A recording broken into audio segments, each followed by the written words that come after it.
이렇게 얼굴과 얼굴을 대면할 수는 없지만 화면으로나마 여러분들 또 이렇게 만나뵐 수 있게 되어서 얼마나 감사한지 모르겠습니다. 해마다 이 여름, 특히 이 8월이 되어지면 많은 분들이 단기 선교로 또 선교지를 방문하게 되어지는데, 아마 올해도 이런 일이 없었으면 많은 분들이 제 선교지도 방문해 주셨을 겁니다. 우리 기쁜 우리 교회 믿음의 또 어머님들, 아버님들도 또 사랑하는 청년들도 제 선교지를 방문해 주실 텐데, 그러면 그때 그곳에서 만나서 제가 선교 보고를 드려야만 하는데, 올해는 이런 사태로 말미암아 또 여러분들이 올 수가 없으니까 하나님께서 급하게 저를 이렇게 보내신 것 같습니다. 사실은 제가 이렇게 나올 수 있는 상황이 아니었습니다. 왜냐하면 이제 8월 30일 날 제가 인도네시아 비자가 끝나기 때문에 그 비자 연장을 하고 나와야 하는데, 어떻게 상황이 갑작스럽게 비자 연장 절차가 다 중단됐기 때문에 이제 그 리엔트리 퍼밋을 그 영주권자는 만들어야만 합니다. 그래서 리엔트리 퍼밋이 필요하기 때문에 미국을 어쩔 수 없이 포기하고 있다가 들어오게 되어졌는데, 또 이제 알고 보니까요, 제가 나오기 3일 전에 법이 바뀌었습니다. 이제부터는 완전히 연장을 안 하고 나가면 비자가 죽는다. 그런데 리엔트리 퍼밋을 만드는데 보통 한 3개월 정도 시간이 걸리거든요. 그러니까 저희가 이 미국으로 왔다라고 하는 것은 인도네시아의 비자가 죽을 수밖에 없는 상황이었다라고 하는 거죠. 그러나 이런 팬데믹 바이러스의 이런 어려운 상황 때문에 인도네시아 정부가 출국했던 사람들이 언제든지 돌아오면 다시 연장해 주겠다라고 하는 그 약속 때문에 저희들이 급하게 이렇게 미국 땅을 밟았는데, 저희가 오기 3일 전 이미 비행기표를 다 준비해 놓고 있는데 갑자기 상황이 바뀐 겁니다.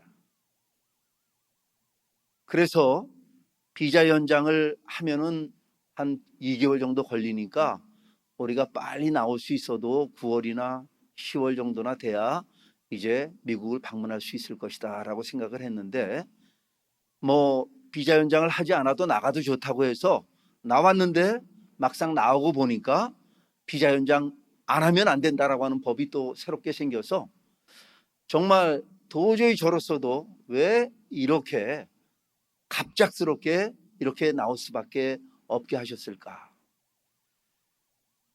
지금 전 세계에 이 팬데믹 바이러스에 안전한 곳이 한 군데도 없습니다. 인도네시아는 더 말할 것도 없습니다. 그런데 제가 미국에 와서 참 엄청나게 충격을 받습니다. 말로는 들었지만 이 정도로 심각할 것이라고는 생각을 못했습니다. 여러분 아는 대로 이 미국 사람들이 이 마스크 쓰기를 얼마나 싫어합니까?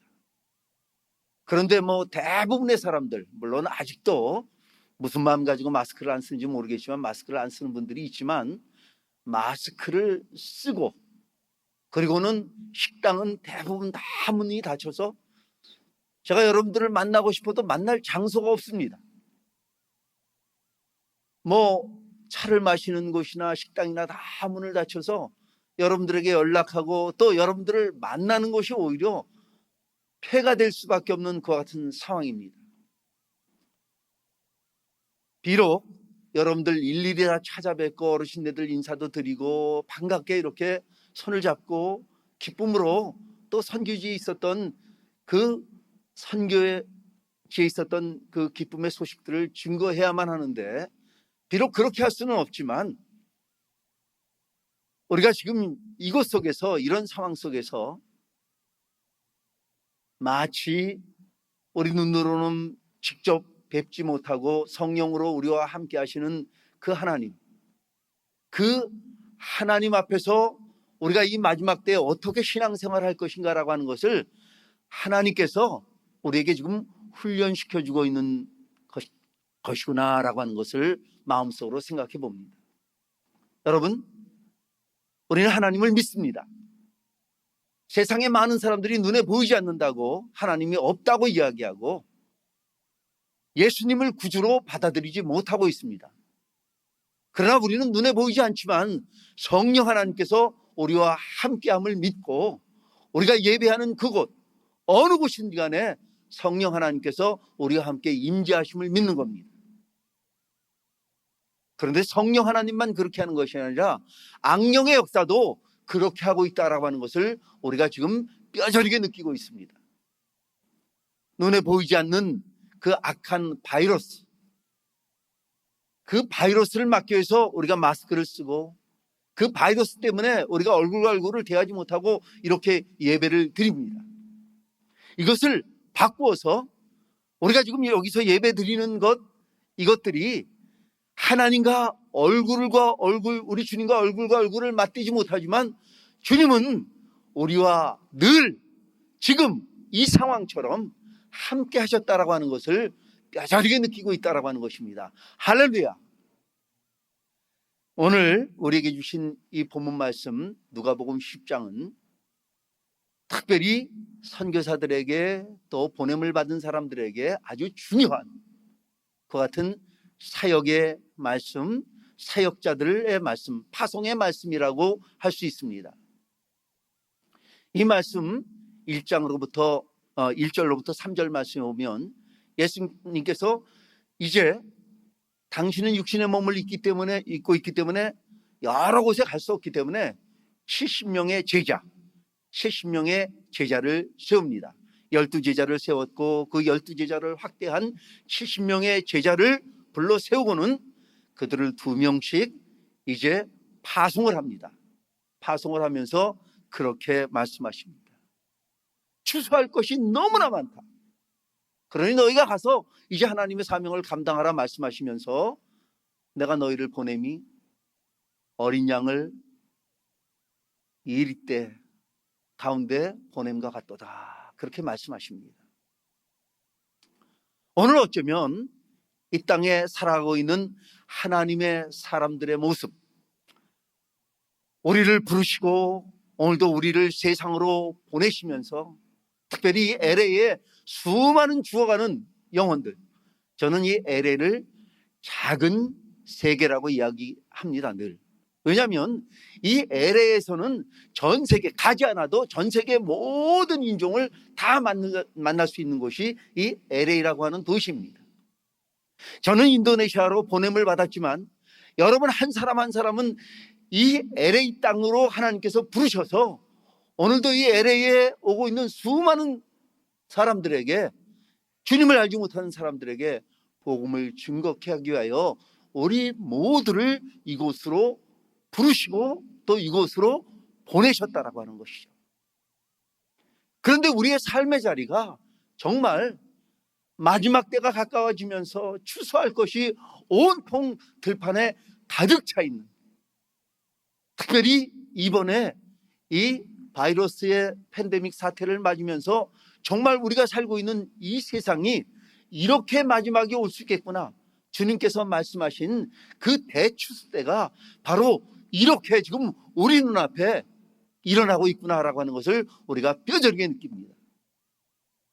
여러분 한번 생각해 보십시오. 저는 그렇게 오랫동안 미국에 살지 못했지만 정말 미국에서 몇십 년, 거의 일평생을 살아오신 여러분들의 삶 속에도 이런 사태를 경험해 본 적이 있습니까? 어떻게 전 세계 가장 부강하고 가장 능력 있는 나라라고 하는 이 미국이라고 하는 나라가 이렇게 힘없이 무너져 내릴 수가 있는 겁니까?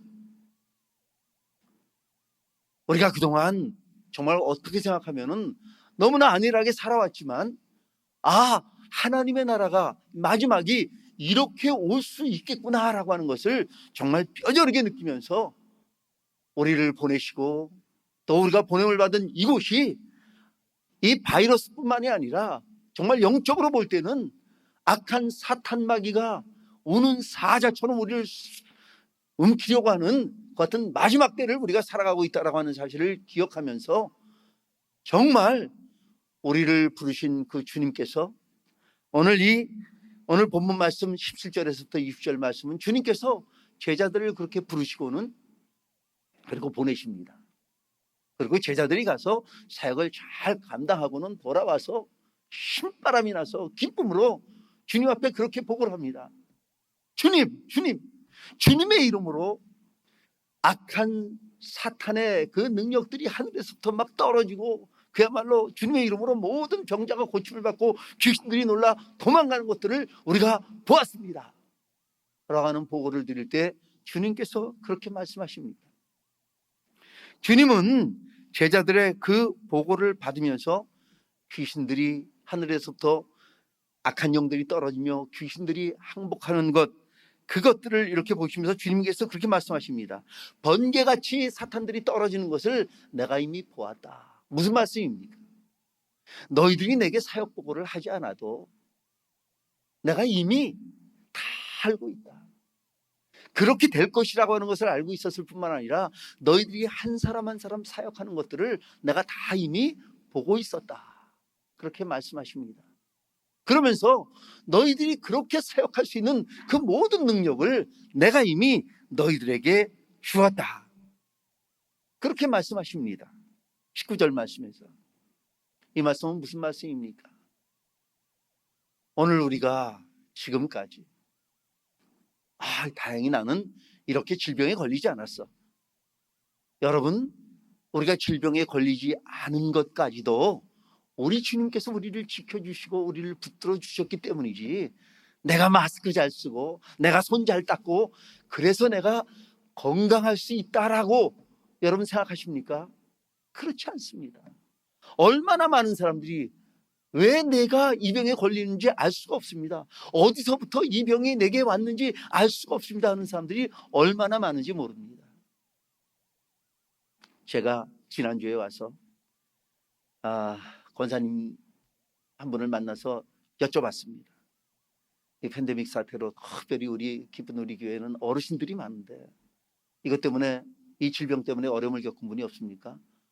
저는 아직까지는 한 사람도 병에 걸렸다고 하는 이야기를 들은 적이 없습니다. 그렇게 말씀하시는 겁니다. 그분이 들은 적이 없다라고 한다고 한다면 분명히 우리가 연세가 들어서 또 질병 때문에 하나님의 부름을 받을 수 있죠. 그러나 최소한 이 바이러스 때문에 어려움을 겪는 우리 믿음의 식구들이 한 가정도 없다라고 하는 것만 해도 이것은 하나님께서, 예수님께서 능력으로 우리 가정을 지금 지켜주고 계시는 겁니다. 아멘. 저는 확신합니다. 하나님의 사람들 아직도 해야 할 일이 있기 때문에 하나님께서 우리의 삶을 연장시켜 주시고 우리를 통하여 구원의 역사를 이루어 가신다라고 하는 것입니다. 사실 제가 오늘 지난 2년 동안 제가 1년 반 전에 와서 여러분들에게 사역 보고를 드린 적이 있죠. 그러고 난 후에 그 이후에 정말 1년 반 동안 하나님께서 제게 하셨던 일들, 이것을 이 짧은 시간에 어떻게 다 말씀드릴 수 있겠습니까? 그러나 그와 같은 사역 보고를 이제 드릴 겁니다. 그런데 주님께서 제자들이 그렇게 감격적으로 사역 보고를 할 때 이렇게 말씀하십니다. 너에게 더욱더 중요한 것이 있다. 너희가 어떤 많은 사역, 엄청난 일을 한 것, 그것보다 더욱더 중요한 것이 있는데 그것은 너희의 이름이 하늘에 기록된 것으로 기뻐하라. 이게 무슨 말씀입니까? 우리가 엄청난 일을 했던, 또 아무것도 하지 않았던 우리 여러분들 잘 아시잖아요. 오래간만에 제가 이렇게 미국에 왔는데 그 사이에 보니까 우리 임마누엘 전도사에게 하나님께서 또 선물을 주셨어요. 그래서 어저께 첫 돌을 맞았습니다. 그 어린 그 생명을 보면서도 정말 처음에 와서는 할아버지가 누군지 모르니까 대면대면 하더니 이제는 조금 친해졌다고 하여가 엄마 빼고 아빠한테도 안 가고 나한테만 오려고 그럽니다. 그러니까 한편으로는 너무 좋으면서도 집에 들어가기가 더럽 겁이 납니다. 가면 쉴 수가 없어요. 그 아이가 잠들기 전까지는 제게 평안이 없습니다. 그러니까 제게 있어서 지금은 우리 아들 레오가 들으면 상당히 섭섭하겠지만 그 아이가 가장 이쁠 때는 언젠가 하면요, 여러분 다 인정하실 거예요. 새록새록 잠들어 있을 때 그 얼굴 보는 게 제일 제 마음에 기쁨이 옵니다. 그 아이가 재롱 떨고 막 걸어 다니고 뭐 장난감을 들고 그런 것이 기쁠 수 있지만 더 이쁜 거는 그저 새록새록 잠들어 있는 그 모습만 보기만 해도 너무 마음이 기쁘다라고 하는 겁니다. 여러분, 우리가 주님 앞에서, 하나님 앞에서 다 어린아이들 아닙니까? 우리가 70이요 80이요 강건해서 90, 100세를 산다 할지라도 주님 앞에서는, 며칠 전에 어느 권사님 그렇게 말씀하십니다. 어머, 내 나이가 벌써 80이야.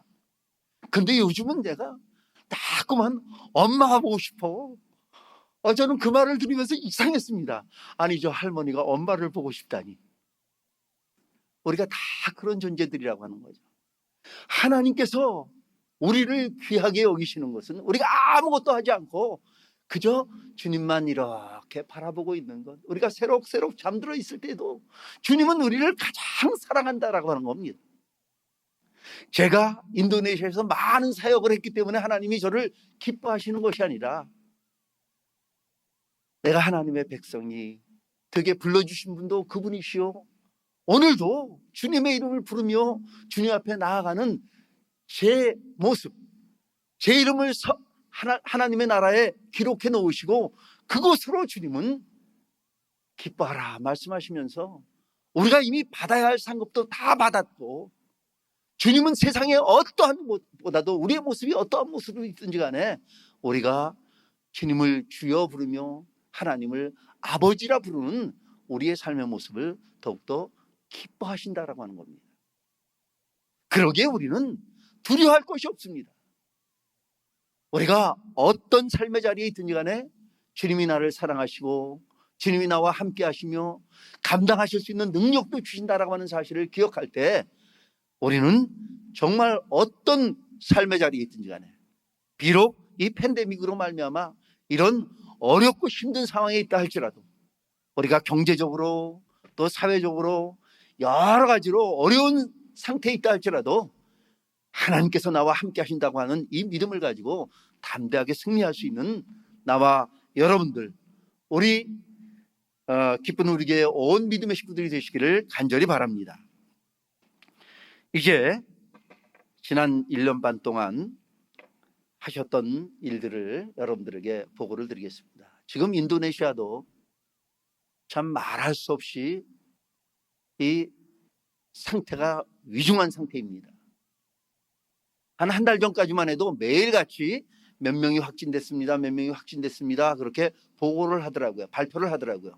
그런데 한 달 전서부터 이제 더 이상 발표하는 것은 의미가 없다는 겁니다. 왜냐하면 하루에 몇천 명씩 기하급수적으로 지금 제가 나와 있는 이 시간 동안에도 인도네시아에 지금 어떤 일이 벌어지고 있을지 알 수가 없을 정도로 더 이상 통계를 잡는 것이 의미가 없는 것 같은 상태로 악화되고 있습니다. 특별히 제가 사역하고 있는 그 발리는 여러분들 잘 아는 대로 유명한 관광지이지 않습니까? 저는 산 속에 2시간 떨어져 있는 그 관광지로부터 좀 떨어져 있는 곳에 있지만 그렇다고 해서 우리 그 산골 마을도 안전하지가 않습니다. 왜냐하면 지금 거의 한 4달째 인도네시아의 그 발리 섬의 모든 호텔들 그리고 모든 레스토랑 그리고 카페 이런 것들이 다 문을 닫았습니다. 그래서 그것 속에서 일하던 사람들이 다 자기 고향을 찾아서 또 자기 시골 마을로 다 돌아와 있기 때문에 우리 마을에도 그런 청년들이 여러 명 있습니다. 그러다 보니까 외국 사람들을 상대하던 그들이 흩어져서 발리 전체로 흩어져 있기 때문에 아무리 산골이라고 해도 안전할 수가 없다라고 하는 것입니다. 특별히 제가 보기에는 발리는 외국 관광객들을 빨리 들어오게 하기 위해서 더 축소해서 보고하는 것 같습니다. 몇백 명밖에 없다 그렇게 이야기하고 있는 것 같습니다. 그런데 인도네시아에서 가장 외국인들이 많이 출입하는 곳이 발리이기 때문에 사실은 가장 심각한 곳이 이 발리라고 하는 섬일 것입니다. 9월 1일부터 그 발리는 외국 관광객들 그 관광업으로 말미암아 한 80%의 그 수입이 관광객으로부터 나오기 때문에 관광객을 받지 못하면 완전히 발리 섬은 경제적으로 완전히 그 주저앉게 됩니다. 그러니까 견딜 수 없으니까 9월 1일부터는 이제 모든 관광객들을 받겠다, 그렇게 발표를 했습니다. 그런데 그동안에 들려오는 소식이 12월 31일까지 관광객들을 받지 않는다. 왜 그렇게 했을까요? 더 악화되고 있기 때문에 그렇다라고 하는 겁니다. 제가 사역하고 있는 그 유치원도 그동안 유치원이 잘 발전을 해서 36명의 아이의 선생님 5분이 열심히 가르치고 있었습니다. 그런데 3달 전서부터 이제 문을 닫고 아이들을 대면할 수가 없기 때문에 거기는 여러분 알다시피 뭐 인터넷 같은 것이 잘 안 돼 있고 그러니까 선생님들이 일주일에 한 번씩 교재를 가지고 가서 집집마다 가가고 방문하면서 나눠주는 그와 같은 사역으로 지금 대치되고 있습니다. 또 그런가 하면 매일같이 있었던 방과후 수업도 지금 중단하고 있는 상태입니다. 물론 키보드를 가르치고 기타를 가르쳤던 음악학교, 그리고 영어학교, 컴퓨터학교 전부 올 스톱하고 있는 상태입니다. 무엇보다도 안타까운 것은 지난 3월부터 교회가 예배를 드리지 못하고 있었습니다. 여러분들에게 참 보고를 드려야죠. 지난번에 와서 제가 보고를 드릴 때 모든 사역은 다 진행되고 있지만 아직까지 선교관의 그 교회당에서 예배는 드리지 못하고 있습니다, 그렇게 말씀을 드렸었죠. 그런데 제가 작년 3월에 돌아가서 작년 6월 달서부터 이제 예배당에서 본격적으로 예배를 드려서 지금 아이들이 한 8명, 그리고 장년이 한 35명, 한 40여 명이 매주 예배당에서 예배를 드리고 있습니다. 제가 여러분들에게 말씀드렸던 많은 사역 가운데서 이제 예배당에서 본격적으로 교회가 시작되어지면 제가 그곳에 간 사역의 가장 중요한 일을 완성하게 됩니다, 말씀을 드렸는데, 그렇게 작년 6월부터 그렇게 예배당에서 예배를 드리면서 40여 명의 성도가 같이 모여서 매주마다 예배를 드리고 있었습니다. 그러나 지난 3월부터 우리도 예배를 함께 드릴 수가 없어서 3군데로 가정 예배식으로 3군데로 나눠서 주일마다 예배를 드렸습니다.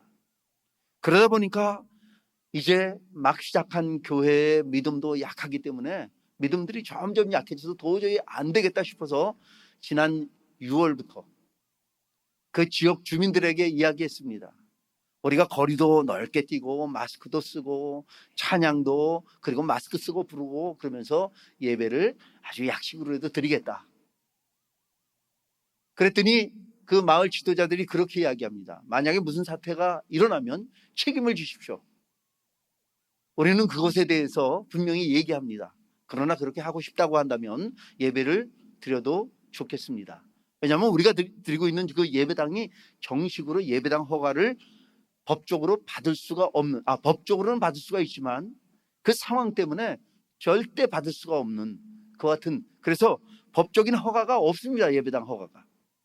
그러니까 사실은 우리가 거기서 예배 드리는 것 자체가 불법인데 그 마을 지역에서 인정하기 때문에 우리가 예배 드리고 있는 것인데, 지금 외부에서 그 마을에 들어오려고 들면은 이름 다 적어야 되고 열재야 되고 마스크도 꼭 써야 되고 언제 다시 이 마을에서 나갈 거냐라고 하는 것을 다 밝히고 그렇게 통제를 하고 있는 때에 예배를 드린다라고 하는 것은 이거는 거의 불가능한 일임에도 불구하고 예배 드려도 책임은 못 지지만 하여간 예배 드리고 싶으면 알아서 하십시오라고 하는 답을 들어서 6월 1일부터 저희들이 예배당에 모여서 예배를 드리고 있습니다. 첫 주에는 정말 거리도 잘 유지하고 그렇게 마스크도 다 쓰고 드렸는데 얼마나 답답합니까? 2주 지나고 3주 지나니까 7월 달이 시작이 되어지니까 뭐 마스크도 다 벗고 그리고 음식까지 와서 음식도 막 나눠 먹고 그래서 제가 은근히 걱정도 되면서 주님 마스크 쓰고 거리를 유지한다고 우리가 이 질병에 안 걸리고 있겠습니까? 하나님 지켜주십시오. 지켜주십시오. 얘기는 하지만 말을 안 듣습니다. 그렇다고 예배를 멈출 수는 없기 때문에 예배는 계속 드리고 계속 이야기는 하지만 기도할 뿐입니다. 하나님, 우리 교인 가운데 한 사람이라도 이 질병에 걸리게 되면 교회가 문을 닫게 됩니다. 하나님 지켜주세요. 아무리 이야기해도 이분들 의식이 없어서 듣지를 않으니까 그렇게 지금 예배를 드리고 있습니다. 제가 이제 사역하고 있는 사역 가운데 그린하우스, 비닐하우스를 짓고 그곳에 파프리카라고 하는 그 같은 특용작물, 일종의 고추인데 여러분들 피망이라고 하죠.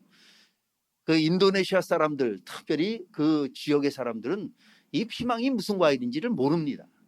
왜냐하면 지금까지 없었던 과일이고 그 과일 가지고 무슨 요리를 해 먹는지를 그들은 모릅니다.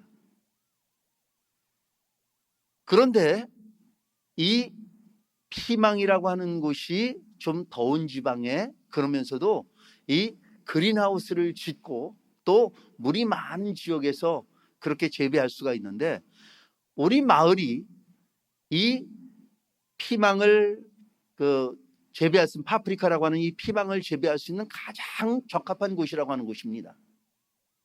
그러면서 이 한 10,000불 정도를 들여서 그린하우스를 짓게 되면 1년에 최소한 한 3,000불 이상의 수입이 그곳 속에서 나옵니다. 왜냐하면 그것을 재배해서 발리 덴파사르에 있는 그 관광객들이 많이 오는 그곳에 보면 호텔이라든지 레스토랑이라든지 이런 곳에서 그 외국 사람들이 그것을 많이 소비하기 때문에 그곳에 그것을 납품하기 때문에 팔로도 있고, 기르기만 하면, 잘 키우기만 하면 그야말로 걱정이 없는 그와 같은, 그야 많은 수익을 얻을 수 있는 그와 같은 작물이기 때문에 우리 동네에 그 그린하우스가 많이 생기기 시작했습니다. 특별히 가난한 사람들은 그 그린하우스를 지을 재정적인 능력이 없기 때문에 그린하우스를 지을 수가 없어서 좀 그 마을에서 재정적으로 능력이 있고 또 신용도 있어서 은행에서라도 융자를 받을 수 있는 사람들이 그 그린하우스를 많이 졌습니다. 지금 발리섬 전체가 아까도 말씀드렸듯이 관광객이 오지 않기 때문에 정말 경제적으로 말할 수 없는 피폐함에 있다고 말씀을 드렸는데, 우리 마을은 전통적으로 그 해발 1300 그 고지에서 고냉지 식물, 감자, 양배추, 그다음에 고추, 이런 것들을 재배할 수 있는 곳이기 때문에, 그런 것들을 재배해서 팔아왔기 때문에 사실은 상당히 안정적인 것 같은 지역입니다. 농사를 지어도. 네. 그런데 지금 파프리카까지 농사를 지어서 사람들이 상당히 경제적으로 부유함을 누리고 있었는데 파프리카 가격이 완전히 폭락하고 말았습니다. 왜냐하면 시장이 없어졌기 때문에. 1kg 하면은 파프리카가 한 10개, 12개 정도가 들어가는데 그게 얼마였었냐면 10불 정도였습니다. 1kg가 10불 정도였었는데 지금 그 1kg가 1불 혹은 80센트 정도로 떨어졌습니다. 그러니까 파프리카 하나에 한 1불씩 하던 것이 지금은 5센트, 8센트, 10센트밖에 안 한다라고 하는 겁니다. 농사를 지으면 지을수록 손해보는 그와 같은 상태가 되고 말았습니다. 그래서 지금 은행에서 빚을 얻어서 그 파프리카 농장을 지었던 사람들은 큰 어려움 속에 있습니다. 또 우리 교인들 가운데 한 14가정 정도 되는데 그 가운데 3가정이, 2가정은 호텔에서 일하고, 작은 호텔이지만 호텔에서 일하고, 한 가정은 관광 가이드를 하고 있는데 그 3가정이 지금 참 어려움을 겪고 있습니다. 그리고 그 마을 안에도 그런 비닐하우스나 이런 데서 일하던 다른 사람 농사를 도와주던 사람들이 이제 완전히 실업자가 된 사람들이, 어려움을 겪고 있는 사람들이 많이 있습니다. 그래서 지난 몇 달 동안 쌀, 그리고 식용유, 라면, 설탕 이런 것들을 이렇게 구제품 보따리를 이렇게 만들어서, 봉지를 만들어서 약 한 50여 가정에게 이미 전달했습니다. 이번에도 몇몇 분들이 그런 사역을 위해서 가서 사용해 주십시오 해서 또 귀한 선교비를 보태주신 분들이 계시기 때문에 이제 돌아가는 대로 또 계속해서 지금 이 사태가 끝나기까지 얼마 동안 계속되어질 수는 알 수 없지만 정말 어려운 분들에게 이렇게 구제품을 전달할 수 있는 생활품이죠. 생필품. 당장 그 사람들이 하루하루 먹고 살아야 할 생필품들을 그렇게 나눠주는 사역들을 이제 감당할 생각입니다.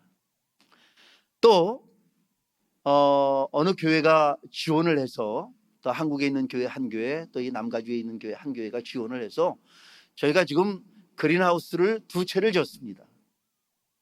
그래도 은행에 빚을 내서 그린하우스를 지은 것이 아니기 때문에 그 장로님 땅에다가 그린하우스를 져서 그 속에서 수입이 되면은 이제 교회가 자립할 수 있고, 또 장기적으로는 제 선교가 자립할 수 있는 것 같은 사역으로 가기 위해서 이제 도움을 받아서 그린하우스를 2채를 졌습니다. 그래서 한 채에 지금 파프리카를 심어서 파프리카 열매가 잘 열매를 맺히고 있는데, 하루아침에 가격이 그렇게 떨어졌기 때문에 제가 지금 한 1kg에 일부러 그 시중 가격보다는 한 5배 정도 비싸게 한 5불 정도에 사줍니다.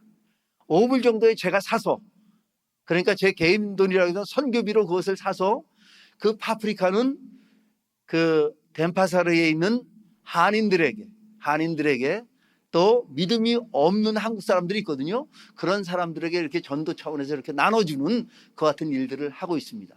왜냐하면 그렇게라도 해야 우리 파프리카 농장은 유지될 수 있기 때문에.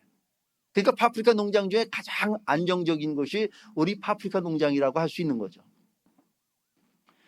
또 한 군데 파프리카 농장을 지었는데 이제 교인들이 그렇게 이야기합니다. 이 파프리카 가격이 너무 떨어져서 이게 수지가 맞지를 않으니까 여기다가는 일반 작물을 심읍시다. 요즘 보니까 고추가 가격이 꽤 높으니까 고추를 심었으면 좋겠습니다. 그래서 제가 오면서 그렇게 얘기했습니다. 그러면 일단은 이 사태가 끝나기 전까지는 그러면 고추를 심도록 해라. 그래서 지금 아마 고추 묘종이 심어져서 지금 자라고 있을 겁니다. 어쨌든 전체적으로 너무나 그 어려운 상태에 있는데, 그러나 그것은 어떻게든 시간이 지나고 또 하나님의 도우심을 따라 해결될 수 있는 일들입니다. 지금 제 마음을 가장 안타깝게 하는 것은 이제 막상 교회가 시작이 되어져서 신앙이 약했던 믿음의 식구들, 또 그리고 새로 믿는 사람들을 불러서 교회를 이렇게 그들을 불러 모아서 함께 신앙생활을 하고 있는데, 그 한 사람 한 사람을 어떻게 하면 정말 하나님의 사람, 온전한 하나님의 사람으로 세울 수 있을까라고 하는 것이 저의 가장 큰 고민입니다. 솔직히 어떤 때는 절망스럽습니다. 한 분이 이제 교회에 합류했습니다. 근데 그분이 오셔서 그런 이야기를 합니다. 제가 이 지역에서 첫 번째 크리스찬입니다. 제가 신앙생활한 지가 벌써 30년이 넘었습니다. 나이가 64세입니다. 저보다 어립니다. 저보다 어린데도 본인은 자기가 형이라고 생각합니다. 거기는 나이 40이면 벌써 할아버지 할머니가 되고, 나이 60만 넘으면 완전히 노인이기 때문에 그분이 그렇게 이야기합니다. 내가 그렇게 첫 번째, 제가 어떻게 예수를 믿게 된지 아십니까? 우리 아이가 정말 몹쓸병에 걸렸는데 아무리 병원을 다녀도 고칠 수가 없는데, 어떤 사람이 어떤 선교사를 만나서 기도를 받으면 날 수 있을 거라고 얘기했습니다. 그런데 나는 외국 선교사 그 사람을 내가 왜 찾아가느냐, 갈 수 없다라고 얘기했는데, 아들이 너무 죽게 되어져서 그래도 혹시 그래도 가서 기도해서 나오면은 그래서 제가 본인이 그렇게 마음속으로 생각했다는 겁니다. 기도받고 나오면은 그러면 나는 예수를 믿겠다. 그래서 그 선교사한테 그 아이를 데려갔답니다.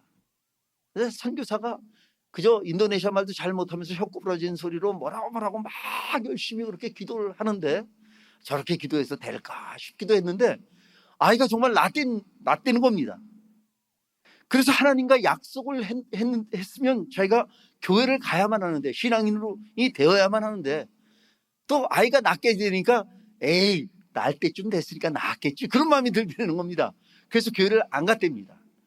그렇게 한 1년 정도 지났는데 아이가 또 아프기 시작하더라는 겁니다. 그래서 겁이 덜컥이 나서, 그래서 이제 자기가 그 선교사님한테 가서 사실대로 이야기하고 다시 기도해달라고 그랬는데 정말 또 기적적으로 그 아이가 낫대는 겁니다. 그런데 한참 지나고 난 후에 자기한테, 그 선교사한테 가서 기도를 받으라고 한 사람은 그냥 그 선교사가 신유 은사가 있는 사람이 아니라는 겁니다. 그냥 이 사람한테 그렇게라도 주님과 좀 접촉점을 마련하기 위해서 얘기했던 것이지 선교사가 능력이 있었던 건 아니라는 겁니다. 어쨌든 하나님의 역사죠. 그래서 두 번째 그런 일이 있고 나서는 자기가 이제 예수님을 믿기 시작했고 세례도 받고 그렇게 지난 35년 동안 신앙생활을 했습니다. 그러면서 말끝마다 내가 이 지역의 첫 번째 신앙인입니다. 내가 이 지역의 첫 번째 신앙입니다. 그런데 보니까요, 지금 아무것도 모르고 신앙생활하는 분들은 얼마나 열심인지 모릅니다. 또 믿음이 별로 없었던 분들도 예배장이 없고 그래서 정말 신앙이 다 다운돼 있다가 다시 예배당에 오게 되니까 열심을 내는데, 우리 예배당에서 제일, 이렇게 말하면 안 되겠지만 좀 골치 아픈 그 신자가 바로 그 가정입니다. 아들이, 제가 아까 말씀드렸죠, 호텔 두 군데서 일하면서 두 가정이 지금 어렵다고 했잖아요. 그분하고 그분 부인 그리고 그 아들네 두 가정이 우리 교회를 나오는데, 지금 우리 교회에서 가장 어려운 가정이 그 가정입니다.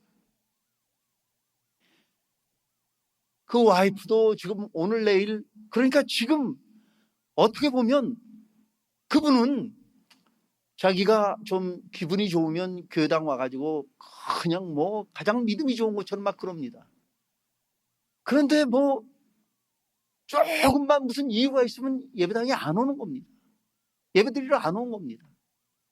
그러니까 입술로는 주여 주여 하고 있지만 그 삶으로서는 가장 먼저 예수를 믿었다고 하는 분의 삶이 그런데, 또 나중에 알고 보니까 그분 예수 믿고 나서도 날마다 술 먹고 날마다 노름하고 날마다 그 부인을 두들겨 폭행하고 그래서 아주 사람들이 예수를 믿으면 저렇게 되냐 그럴 정도로 그분 때문에 오히려 복음이 증거 안 된 때가 얼마나 많았는지 모른다는 겁니다. 제 마음속에 그런 마음이 생깁니다. 저분만 변화시키면 정말 우리 교회가 새롭게 되겠구나. 그래서 특별히 관심을 가지고 그분을 위해서 열심히 노력을 해보지만, 더 많은 관심을 갖고 더 많이 도와줘 보지만 변하지가 않습니다.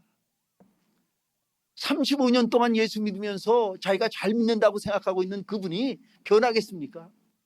그러니까 제가 때로는 절망에 빠집니다. 내가 이곳에 와서 저 영혼 하나 제대로 세우지 못하면 무슨 선교사로서 능력이 있겠는가? 선교사로 내가 이곳에 와서 사역할 만한 그 같은 이유가 도대체 어디에 있을까? 다른 거 아무것도 못한다 할지라도 교회도 그동안에 후원받아서 교회도 지었고 이런 사역 저런 사역 많이 하고 있습니다. 많은 이야기를 할 수 있지만 더욱더 중요한 것이 무엇일까? 사실 이 나이에 제가 하나님이 불러서 그곳에 가서 먼저 있던 선교사님은 하고 싶어도 그런 사역 하나도 못하고 건물만 주셨는데, 나는 그래도 주님께서 이렇게 보내주셔서 이렇게 사역을 이만큼 했으면 됐지 내가 어떡하겠어. 37년 동안 절했는데 내가 아무리 노력한다고 해도 안 될 것 같은데, 사실 마음속 한 곳에서 이미 포기한 상태였습니다. 포기한 상태. 그런 일들이 이곳저곳에 있습니다. 이곳저곳에. 예수를 오랫동안 믿었다고 하는 사람들, 여러분들 그 발리라고 하는 것이 힌두교 지역인데, 그 힌두교라고 하는 것은 그분들이 힌두교 교리가 뭔지 아무것도 모릅니다. 왜 자기가 힌두교인지도 모릅니다. 그곳에 있는 이슬람들도 마찬가지지만 그저 전통적으로 그렇게 왔기 때문에. 제가 옛날에 선교할 때 그 발리에 가서 큰 제사를 지내고 있는데 거기에 보니까 이렇게 그 높은 장대 같은 그 꼭대기에 의자를 대나무로 3개를 만들어서 그거를 아주 거기 수염도 이렇게 난 사제 비슷한 분이 그걸 들고 가더라고요. 그래서 내가 궁금해서 도대체 저게 뭘까? 그리고 궁금해서 따라가서 물어봤습니다. 지금 당신이 들고 가는 게 뭡니까? 그랬더니 이렇게 쳐다보더니 그렇게 이야기합니다. 모른다고. 근데 왜 들고 가니까 옛날부터 이렇게 들고 갔고 이게 내 일이기 때문에 나는 이렇게 들고 가고 있는 거라고 그렇게 얘기하더라고요. 그래서 제가 이제 궁금해서 문헌을 찾아보기 시작했습니다.